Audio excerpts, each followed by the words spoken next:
জন একটি সমুদ্র দুঃসাহসিক কাজ শুরু করে এবং একটি ছোট দ্বীপে হোঁচ খেয়েছিল।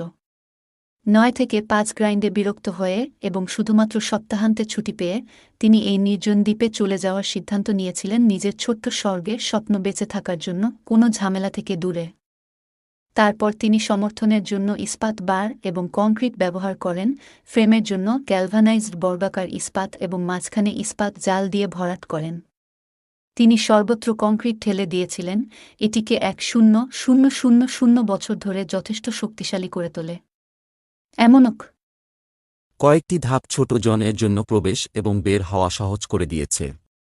এখন তিনি নিজের জন্য একটি সমুদ্র দেখার ঘর পেয়েছেন যেখানে তিনি বসন্তকে স্বাগত জানাতে এবং ফুল ফোটানো সমুদ্র দেখতে পারেন।